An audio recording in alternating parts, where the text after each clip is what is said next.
Okay, name this movie after I do it. Spacemen, you are my number one. I have no clue. Welcome to the Man Space Podcast. We're your hosts, Doctors Matt Brown and Rob Porter, and clinical therapist Mike Porter. I was going to say, I have no idea. What is that? Oh, man. It's Jack Palance in the original Batman with Michael Keaton when he's rubbing Jack Nicholson. He's like, Jack, you. My grandpa, I can't remember if my cousin had just gotten home from like college or something, but he's like, dude, Grandpa just came up to me and gave me the Jack Palance. He's like, Jason. It's like, I love the idea of saying, he gave me the Jack Palance. Start giving my wife. Wasn't that guy on? He was on some cologne commercial way back in the 80s. Really? Yeah, I think it was maybe Brute. Obviously, I gotta look this up. Honestly, all I remember about Jack Palance was he was City Slickers. Yeah, and then he could do a he won an one-handed push-up Academy when he was Award like for. 90. He wasn't that old, dude. He did. Yes, he was. He won an Academy Award for the push-up or for City Slickers. I think he won it for City Slickers. That was in the category of one-armed push-ups for old men. 1994, he did a skin bracer by Menon aftershave commercial. Yes, there it is. Skin bracer. Yeah, and I can hear him saying it now. Skin bracer. Dude, I had somebody in my office today who only knew the song 8675309 Jenny because she heard it on an ad. I was like, on an ad? Are you kidding? She's like, yeah, it's just a commercial. I was like, no, this was a very famous song that people had to change their phone numbers for because everyone kept calling him up to talk to Jenny. Jenny? Are you sure? Well, I think Jenny was who actually had it. 94 Jenny? Yeah, Jenny, I've got your number. Seen the writing on the wall. Yeah. That's right. Now, you remember those Jenny Craig commercials? Yes, maybe. 1-800-94 Is that the number? Jenny? Yep. 94 Jenny. Should call it. They're probably out of business now. Maybe they're absorbed by Weight Watchers, who's probably also out of business. It's not Weight Watchers anymore. What is WW? It's WW. We got the Watchers out. Because weight watching is not healthy. Yeah, he won Best Actor in a Supporting Role, City Slickers, in 92. Wow. Curly, Wasn't right? that good. And he Yeah. dies? Yeah, he was Curly, yeah. And then they brought him back for the sequel as Curly's twin brother or something like that. Curly's ghost. Oh, that's right. That movie, dude. Man. It was so good. Let's do it twice. Yeah, he was like Right. in his 70s when he won. Yeah, he's like 77, something like that. Yeah, like mid 70s. And he Anyway, did a all one-arm right, there you go. push-up when he received it Yep. on the stage. We just have to make sure Robbie doesn't cut any of this out because this is the stuff that people come here for. What was Jack Palance's deal? Why Now could you he do know. a one-arm A true push-up man, in his Jack mid-70s? We're going to get a shirt with Jack Palance's face on it. With his hands on the shoulders of the shirt. You are my number one. It's funny, dude, because the way I just enacted that and the way I remember it is probably nothing like it was on the movie. It's probably real quiet and subdued and gentle. Well, it was a Sure, very that dude obscure does reference. gentle. All right. You ready to get into the topic? Get it! Oh, this stupid cough, man. I'm not going to pretend we didn't already talk about this.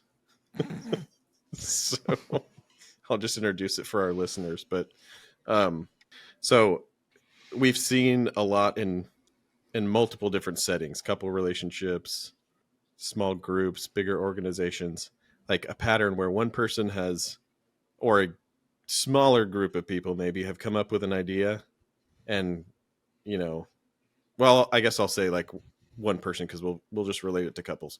One partner, more often than not men, for multiple reasons, but end up thinking something through and having like a conversation with themselves in their head about it, and then coming with kind of a fully formed solution to their partner, and the partner, for maybe a couple different reasons, speaking up, sharing an opposing view or their own thoughts on it. And the person who came up with the brilliant idea is like instantly like feels rejected and shattered and gets all defensive, and then the other partner feels like they're not a team at all and doesn't feel heard. And then usually one person just like forces their way, or like, behind closed doors does the thing they said they were going to do anyway. So why does that happen? Let's discuss. I was just thinking to myself, I was actually thinking through my head after we talked about Jack Palance for a while and how much we love media. I was thinking, I wonder if I can think of an example of this in a movie or a TV show, because it's actually something that I think happens very often, that I see. Like I will call people on it, clients on it, usually the dude. No, not always actually, but because for the sake of this episode, the dude. Yeah. Yeah. So like, I think what's funny is I get annoyed at clients because I'll be like, wait, like, let's say the female will say, well, here's this stuff going on for me and this and this and this. And then the dude will be like, okay, I'll just do this. Like, here's the thing.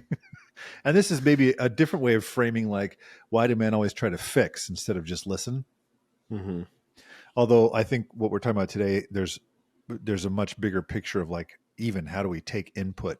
But I do think there's an element for men, at least, that's like, this is a thing to be taken care of, not even solved, but like, this needs to be taken care of. And I'm listening to you, and I have a way to take care of this that will solve the problem, I guess, or can ease your tension. And then when I present it, sometimes is it not only rejected, but it's also like, sometimes I think like, that's a stupid thing to say. or like, you're accused of like, were you even listening to me? And so if you said, why does it happen? I think it's, maybe that's too simple. So challenge me back on this, but maybe it's just too many men trying to decide, here, I'll solve it. We'll just do this, and the problem is over. Mm-hmm. And then they get upset because someone is rejecting their solution. Yeah. Or is it, I think that's oversimplification, but I'm not seeing it yet. Make me see it. No, I think that's definitely a part of it. Right, but what's the more? Well, there's always more. That's what we're talking about, actually. Here goes Mike with some more. Well, yeah, I was going to say at least one more, that I think there are those personalities, because we were kind of talking how we'll see this play out kind of in the, the church that we go to. There's a council that will regularly meet, and it's comprised of just the leadership of the, of that particular ward or like branch Congregation. Yeah. And they, I think for some people, there's this want to not look like you don't have the answer, right? Call it a need to not look stupid, we'll say. And I find this to be a bit truer in men, where they feel like, no, but I have to have all the answers. Particularly if you put them in a position of responsibility, then even more, I have to have the answer. And a lot of people, and men, I think probably more so, are uncomfortable saying, I don't know. I don't have that yet. Or I haven't thought it through. And so they'll spend time working it beforehand, right? Like I would see it play out in meetings I would sit in, where they would sit and say, here's this thing that's going to come up in this next meeting. We should probably make sure that the three of us are on the same page going into that next meeting, where it's that idea of like, okay, well, now we've come up with a solution that we think is going to work, but we haven't received any input from the other, 8 or 9 people on this council. And now it's a problem in the moment, right? Because people push back against their idea, or people feel hurt because they're suggesting ideas, but it's not being listened to because the problem's already been solved by these 3. And it just becomes complicated. And I think a lot of it has to do often with not wanting to be seen as not having the answers, Like if I'm going to be in this position of responsibility, then it's because I have the answers. And I can't say I don't know because then I have to admit I don't have the answers. Mm-hmm. That's interesting because there is an element then from that perspective that really shows. And again, I know women will do this too, but just for the sake of just saying men do this, that shows the insecurity of men enough that says, if I don't have the answer, then I got nothing. Kind of like, I mean, I worked with someone earlier today that was like, because if I don't have this, then what do I even bring to the table? I've had actually that happen multiple times in the past 2 weeks, that somebody has said, if you're not providing this thing, then why are you even here? So if what you're saying is correct, and I think there's truth in that, Mike, that maybe enough men feel like I have to have this, I have to have all the answers, and if I don't, then I'm worth nothing. So it's a very black or white, all or nothing type thinking of like of being worthless if I don't have it, and if I so therefore I will be super. The phrase my wife hates, butt hurt. If you don't accept this, it's not because my idea wasn't good. It's because I, at my core, am not good. Though I don't think, as I say that most men will be like, yeah, totally agree with that. They think, no, that's not what it is. Well, yeah, they'll say that's not what it is, Yeah. but that doesn't mean that's not what it is. It means no guy wants to admit that, because admitting that in and of itself is admitting a weakness. Because what you just described is an inherent, like, Yes. I don't know myself well enough to, or I'm not brave enough to admit when I don't know something. Well, yeah, I can admit when I don't know something. Can you? Do you? Well, but but here's what's interesting to me about this topic in particular is that at some point, actually, I don't think I phrased it this way, the way we're talking about it today, but I have written down as a topic for an episode, and maybe we've talked about this. We probably have, because we've done 100 of these. The idea that I have to be right, and I've worked really hard to say to my kids and to my wife, like, I don't know, or even to say to clients, like, I don't know, I don't really know where. Sometimes even saying, I don't know where I'm going next. Like, I know these principles and I'm working towards those, but I don't know what the right thing to do is. And so actually in this, what's funny about what you said, Mike, is what I also have said to many, many, many, many clients when they'll say, I'll say kind of, it's like this and this, or you feel like this. And they're like, yeah, I don't know if it's that. And I've even said sometimes, that's fine. It is that, but that's fine. So where it's kind of like I'm proposing, I've thought this through and I'm proposing my idea, and they say no. And I'm like, well, you're dumb. I am right. So I'm trying to balance this of saying, wait, taking the Malcolm Gladwell approach, like, I'm happy to say I'm wrong because it means I've gained something as a result of this. I've learned something more about myself, or I've learned something more about this topic, enough to say, I don't know, maybe if men say, no, it's not an insecurity thing for me, that maybe like what Matt says, yeah, there's some truth in that. Like maybe it is, there's some insecurity, but maybe there's something else. So there's a part of me that really wants to kind of dig around to say, well, why is that? Why do men have a hard time saying, well, I shouldn't say it's a hard time saying I'm wrong, but maybe that's part of it. Why do men have a hard time accepting input? And maybe that's not what you're getting at fully, Matt, but I thought back to like, don't ask for directions. Like, I need to just know what to do. I think the not accepting input is probably like a secondary response, maybe, because when you talk about insecurity, I think most guys would say this happens and it frustrates me, right? But maybe not have much more awareness below that. Yeah, right. Because if you find yourself like getting defensive, like we're saying, it usually means that if you go deep enough, you'll find that at some level my self-concept has been hit or damaged or something, or challenged. And I know this isn't true for all men, but if you think about, like, probably a lot of men have their self-concept around this idea formed by conversations where somebody has told them, think for yourself. Yeah. I'm proud of you because you figured that out all on your own. Yeah. You thought your way through that.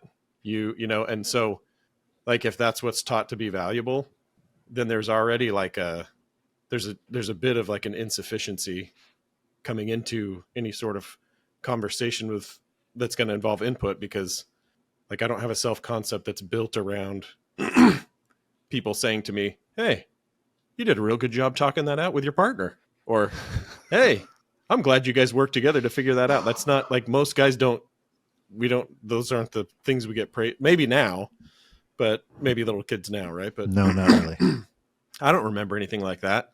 And I was told a lot more to use my capacity to figure something out, right? And so, Right.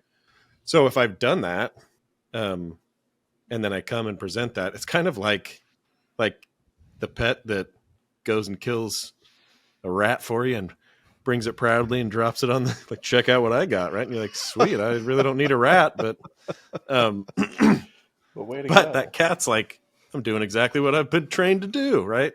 And this is how I show you that I care about you. So I think that's where the frustration comes from, is it's like, wait, I'm doing what I've been taught to do. Why is this wrong? And then sometimes the feedback is, well, you're not a good collaborator. You don't work with me. We don't discuss things. You don't make decisions together, right? So then it flips to what you're saying. Okay, well, cool. Tell me what you want, right? Right. And I'll do that. Or I will try to get better and better at like thinking on my own about what you would say and what you would want and how I can, solve that in some way. And then I come present that to you.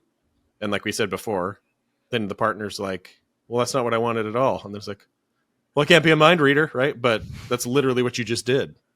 You sat there on your own for like an hour trying to read her mind. But it's I have empathy for it, because it's a really tough thing. Like, how do you take somebody who has been like trained a certain way and then like be super upset and frustrated with them because they're not doing it in a very different way, right? So I think it's important to understand that although things need to change and we do need to work together better and talk together, understand where, like, how you were both trained around this experience. So, as a woman, I don't know what women would say other than probably a lot of like, make sure everybody's heard, right? Make sure everybody feels understood, make sure everybody feels like they're a part of the solution. And so those skills are much better suited to this type of experience than maybe male socialization. Well, and going along with that male socialization, like another reason I think guys might be prone to do this is a lot of what you've kind of been hitting on, Matt, is that idea of happy wife, happy life. And so I need to, if she's coming with a problem, I got to find the fastest way through that problem to make sure she stays happy. Right. And it's not, at that point, it's not about fear or insecurities, or it's just like, nope, I got to keep her happy, because happy wife, happy life. Right. That's a message that is often presented to men. Like, if you got to keep her happy, otherwise everything goes to pot. Okay, then if she's coming with a problem, I got to find the fastest way to a solution. And so I'm going to come and I'm going to develop these ideas, and I'm not going to get input from her, and I'm not going to ask, other questions to guide it. I'm just going to find the fastest way to a solution. Mm-hmm. I think, though, I think it's interesting to wonder about, as you guys know, I often say stuff like, as a society, I do think it's interesting to wonder about how the messages we receive as men and have received since being a little kid, and even recognizing the dominant messages we receive, because I could look back and say, oh, I for sure received messages that were like, that were opposing happy wife, happy life, for example. However, the dominant message seemed to be, I'll say, take care of your wife, which is linked into happy wife, happy life. So despite the counter messages, I still got this dominant message. But if we just say, and this is where I think it's valuable to understand, you use that word training, Matt, and then Mike, you echoed it, the idea that like men are trained to think this way. And I thought, yes, but not only by the way they were raised in their society, their spouse trains them into that as well. And we train our spouse. Mm-hmm. So like, I think about this idea of like, well, I'm not a mind reader, when really I guess what they should be saying is, I'm not a very good mind reader. Like, I was trying for an hour and I got nothing. But there is an idea that actually inside relationships, male and female, we want the other person to read our mind. Only because not only because, but partially because it feels like if you read my mind and you know what I want and need, then I feel wanted and valued and like your focus. But also then you can go the opposite direction. Like if I don't read your mind, am I really even listening or caring? And then we'll actually be overt about it. It's like, well, I've dropped all these hints, and also it ruins the romance if you have to ask or you have to say things directly. And so it's all like a society plus the couple. But I do think what's interesting, and this is like, I do think we have to look at our training of what we grew up with, but also our training of what's happening in our dynamic currently that we're both training each other into. But I guess in my head, and maybe I'm stuck on this, Matt, you're saying it's a sub thing, but I'm like, yeah, but to me, this all means like, well, how do I accept input? Because if I have thought this all through and I come and present this issue, and even Mike, you said this, but I think before we started recording, the fact that I would say present this issue sounds like I have made my final presentation. There's a PowerPoint to go with it, and you can ask questions at the end, and I will answer with my authority. Instead of saying, here's something I've thought about, right? And then saying, let's, me and you, Matt, to use your word, collaborate on this. Like, how do we come up with something better? But it does seem to be a weakness thing that because no one's like, good for you for working with others. Maybe. Mm-hmm. But there is pick yourself up by your bootstraps or whatever. It's like yourself. You do this yourself. You don't ask for input or feedback. Yeah. So I think the closest thing to praise that I've heard said to men is, good job getting all these people to work together. Yep. Yeah, but it was still a you thing. It's still like you did that single-handedly. Yeah. Yeah. Yeah. Or the idea of being the leader. There's a leader who's up in front, and maybe he got good people behind him or her, but in this case, him. So good leader, right? But you're still the guy. So you still actually have to be the point person or the whatever. Yeah. That's interesting. Yeah. I don't think this is exclusive to men either, because I think maybe the way it plays out for women sometimes is not, I've thought about this and come to this conclusion, but I've talked to these people and we, landed on this.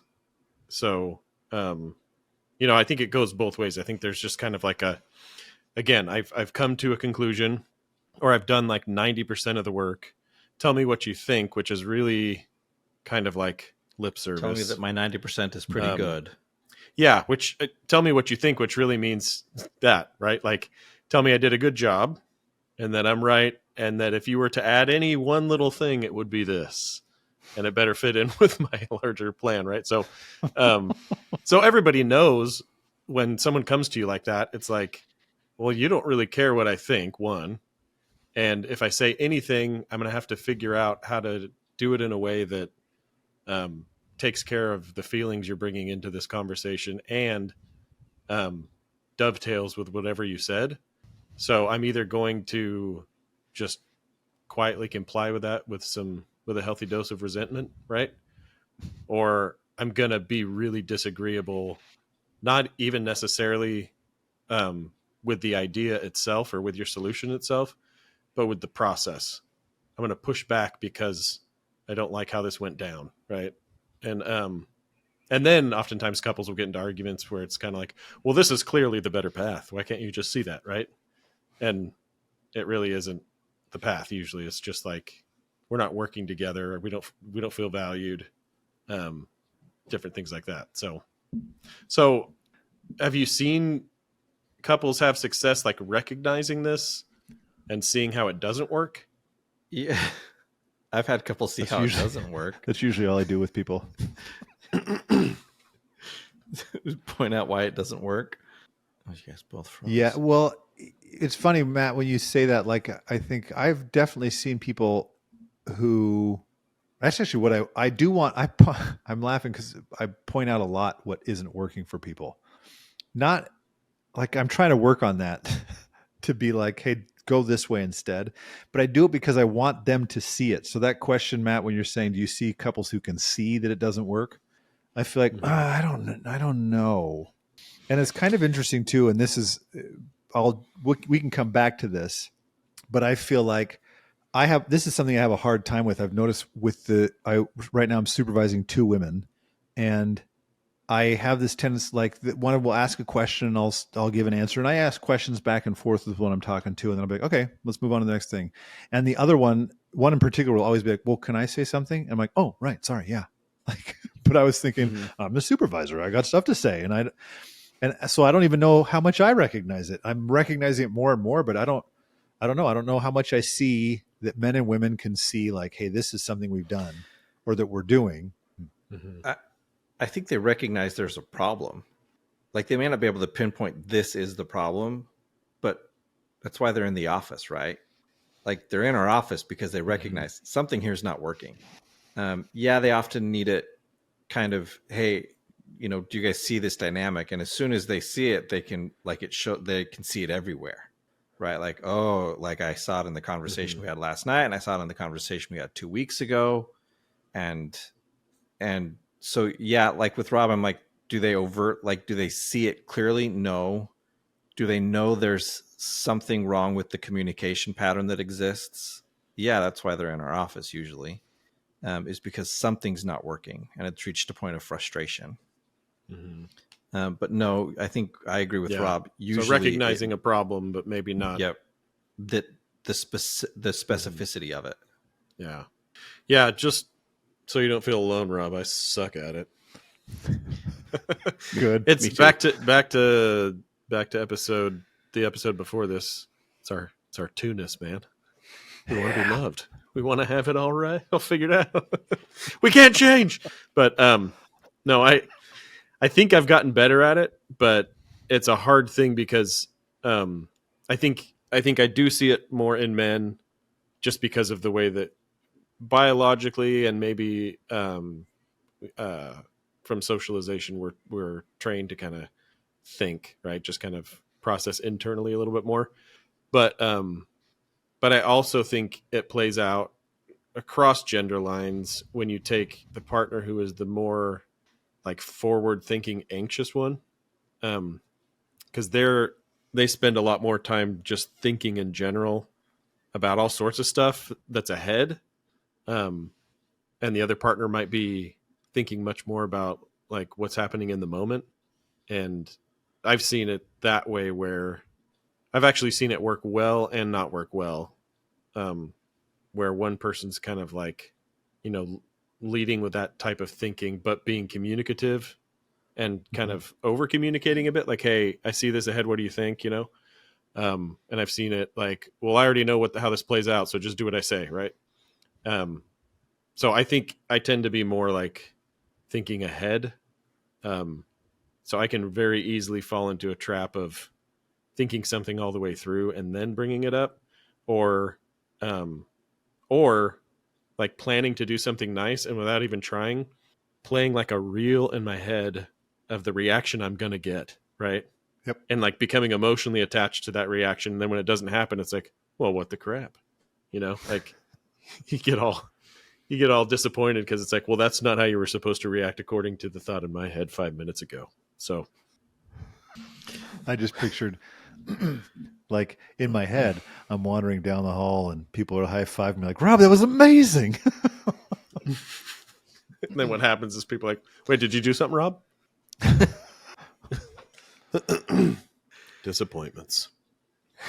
So go ahead. Yeah. Well, I was thinking in my head about like, because I feel like this is something that I really want for myself. Not just that I think men should have.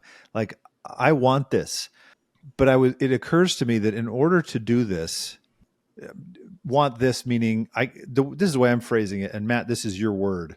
This idea of being a more collaborative person, a more collaborative male. Like I want to be that kind of person because ideally in my head, I can buy into the idea that like I can do more and I become better by letting all this influence around me impact me. But I do think it requires for men not only a shift away from the idea that I have to think things through on my own, I've got to fix this on my own, which in some ways now it's kind of funny because that's kind of the wrapped into toxic masculinity idea that it's like I will fix this, I will solve this. And so in theory we should all be rejecting that, except there's this kickback around that's like, no, wait, I can be that guy. But I think it's not so much losing that as much as it is actually believing in the idea that I will become a better person because I am being influenced and impacted and including other people around me. Like I'm an external processor. I tell people that all the time, but it's occurring to me as we're talking about this. I only want you to sit there while I externally process. I don't want your feedback back. I just want, like, in the end, I want you to say, "Oh, Rob, that was really profound." And I know I got there in the end. Pretty impressive, right? But it still is a me thing. I'm saying, just listen while I talk this through, and I do it on this podcast. But I don't want to hear what you have to say about it, because that means, I guess that means it's a weakness in me. So I think, how do I challenge myself to see I don't see everything? Mm-hmm. That's hard, man, especially because too much rides on it. No, I agree. I do the same thing. And I think like when I'm talking about something too, it's like it can be very one-sided, right? Like I'm just like you're saying, I'll talk it out. And then it's like, when my wife will start talking about her side of it, it's like, I don't know what it is other than just like I start to feel like antsy, Mm-hmm. but I can't tie it to like any insecurity necessarily. But I guess if I had to tie it to something, it's like I don't have experience, or I haven't leaned into learning how to do that well enough. And so it's uncomfortable because I know I don't do it well. Right. And so, yeah, I think the answer, I mean, it is helpful just to kind of frame it as like, that is a really selfish, unrelationship type of way of being, right? Because what it does is basically you get everything you need from that moment in the relationship, but you're not giving anything back. And Right. so I almost think like intentional like practices would be helpful, right? Like let's just sit down and talk about something. And let me just tell you up front, I feel super uncomfortable when you start talking and telling me your feedback, or what you think about it. So don't stop talking when I get uncomfortable, right? Because it doesn't have anything to do with what you're saying, or it's just like I was taught to like have amazing ideas, spout them out, and walk off the stage as everybody claps. That's what I my was head taught is that's every the day. pinnacle. That's the pinnacle of human experience, right? So, like, I feel like, oh, the show's over. I talked, right? But like, but it's not. It leaves you feeling and I think it is important to communicate that. I don't like that for you. I don't feel good about that. But if I just keep going with my tendency, it'll keep going that way. So what if we sat down and just practiced? Like, let's talk about an idea. Let's talk about some topic, and here's what I think. Here's what you think, and don't worry that it's making me uncomfortable. Like I'll deal with that, right? Because I want to get better at this. I have had those conversations a bit.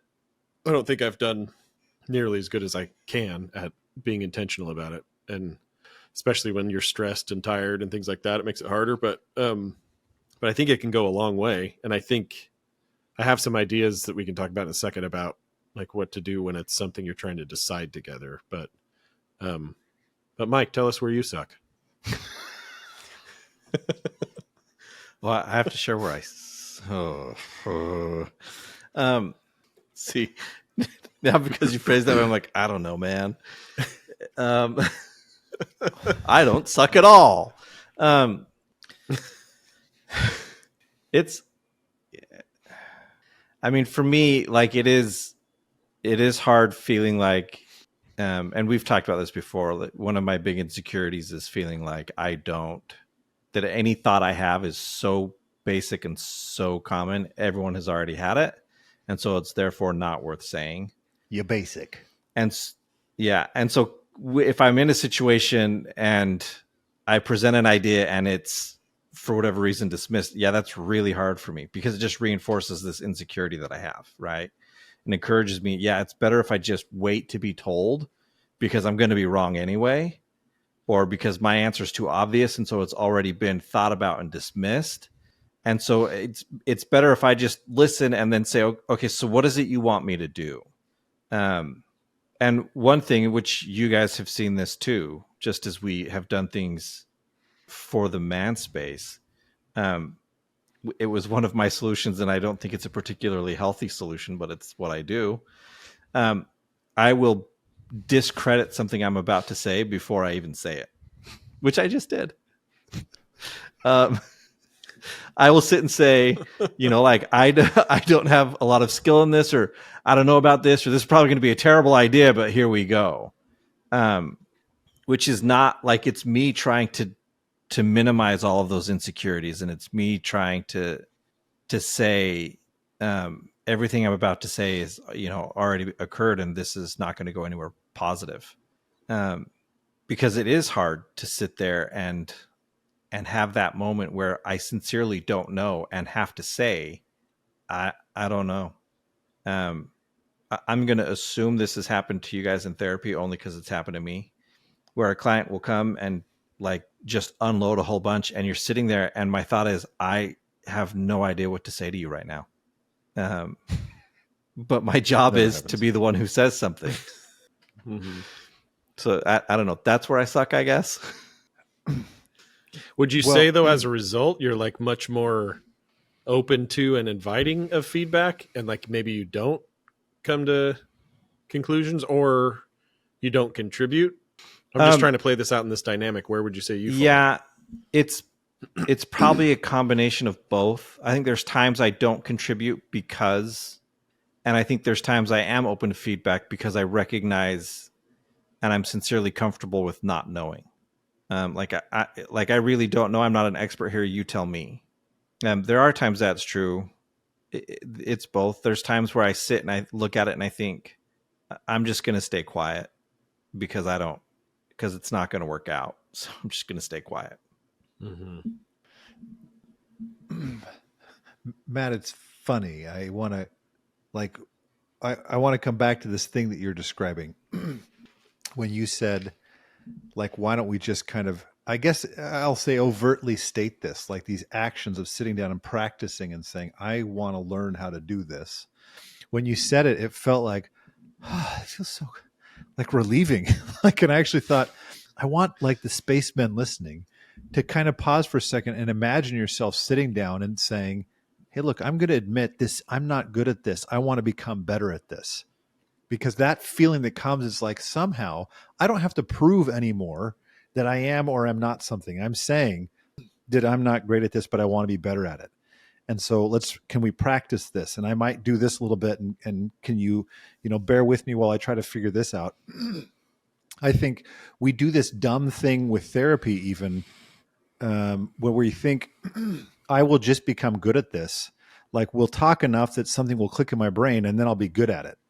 Instead of saying, we'll talk and I know I need to go now apply these principles. So I should be taking what we're saying and going to my spouse or my partner and saying, hey, I want to be better at this. So bear with me. And this is really hard for me to do, but I want your feedback and input because that is going to make me better. Whenever you said it, it felt like every time you say it, that's where I realized, how much am I running around trying to prove that I'm worth something to people, which unfortunately I can say is fairly constantly, which people don't expect. They don't think that from me because I walk around like I think I'm the greatest thing on the face of the planet. But I'm like constantly trying to prove. So the idea of sitting down and saying, hey, it's okay if I'm not the guy in the room, if I'm not the smartest, or if I don't have the answer, I want to practice this idea of learning how to get something from you and becoming something more. That feels so freaking relieving that it's a little bit concerning to me. When you started saying it, before you said relief, I just pictured Happy Gilmore jumping in the batting cage going, waiting for the ball to hit him in the chest. That's it's funny. Like, I think it does feel relieving to let down, because I would say the same thing. Like um I think I think maybe I'm in a slightly better place now. Partly because I'm not in the role I was before. Like when I was program director, I felt that a Yeah. ton. Like I have to have like all the answers. I have to, and I have to solve everything, and anything that doesn't work out is on me, and like tremendous anxiety to kind of put this front forward, right?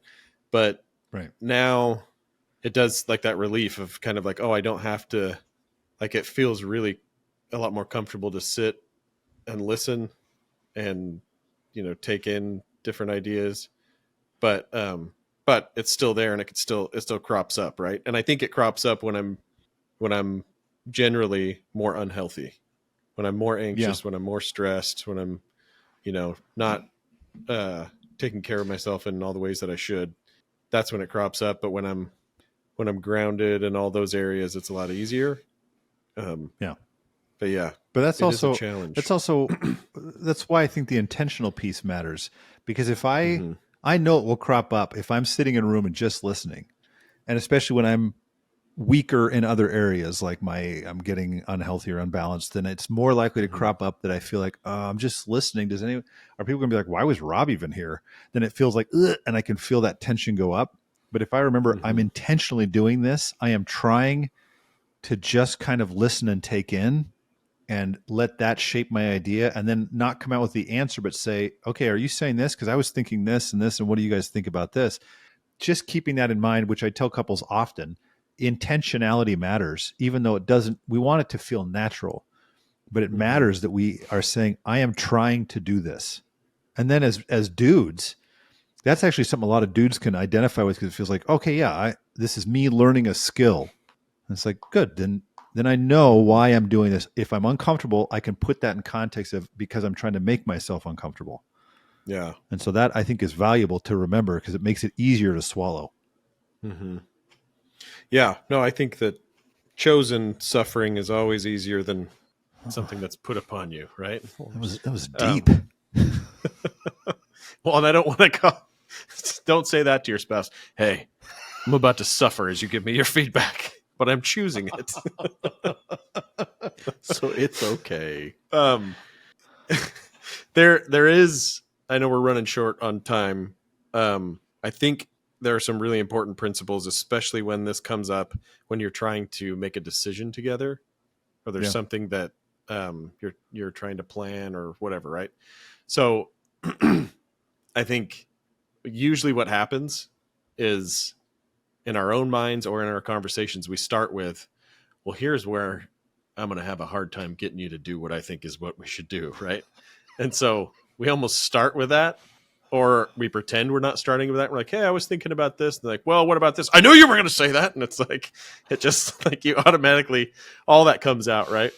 But if you almost reverse engineer the whole thing, well, not reverse engineer, just reverse the whole thing, do it backwards. Like, as soon as you know there's something that you need to decide on, don't think about it at all. Like, until you sit down and talk, like, force yourself to say, I'm not going to develop any thoughts on that, right? And then once you do sit down, I think it's really important to say to each other, tell me your thoughts on this, and talk to me as though I'm going to say yes to everything you say. So, like, there's not going to be any persuasion, coercion, any trying to sell me on anything, or Yeah. you won't, like, hold things back because you think I'm going to slap it down, right? Right. And it does, I think, when you say that to somebody, it puts you in a different place as a listener too. But take turns doing that. Get everything out on the table, and then don't do what we normally do.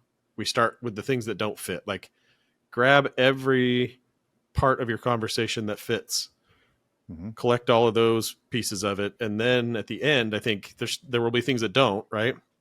And sometimes you don't even need to address that. But if you do, I think you have to send a really intentional message that, yeah, I'm really bummed that we couldn't do that thing that was important to you, instead of like, well, I'm glad we got that one off the table, right? Glad that one didn't slip in, right? Like send messages to each other that like, I really want this to be something that we both feel as good as possible about. It's never going to be perfect because we can't, we're two different people, but if you go through it that way, I think you won't have to follow those steps so rigidly over time, obviously, but if it's an intentional start to doing it that way, I think you set into pattern like a relationship dynamic and climate where you just start talking to each other that way because of the good experience you've had with it. And you know how good that feels to be on the same page.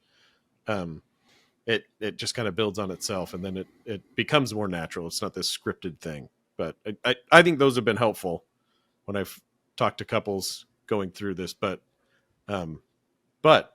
feedback or thoughts from you guys.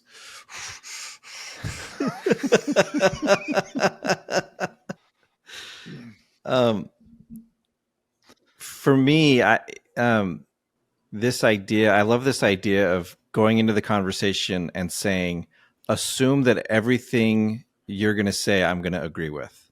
Because I was talking with some people recently and it became fairly obvious that like these discussions and conversations they were having were things to be won. And I thought, yeah, if you're going into every conversation thinking I have to win this, you're shifting the dynamic of the conversation. If you can go into the conversation with this idea of, I just want to understand where my partner is. I want to understand their thought process. I want to understand why this is important to them. I want to understand, right? It's not something to be won. It's something to be understood. If we can approach conversations like that and discussions, we are already in a different spot. And then, and this is the other thing that I would, like I said to someone actually yesterday and today, was understanding why that thing is important. Like, what is it I hope to get from this thing, right? If we're planning a vacation, okay, why, like, what about this vacation is important to me? Because no, you may not match up with your spouse on everything, but if you can figure out, well, this is what's important to me, and I can get that 7 different ways. I don't have to get it this one way. But again, that requires understanding, like knowing this is what's important to me. Man, I don't have any feedback. I liked it too much.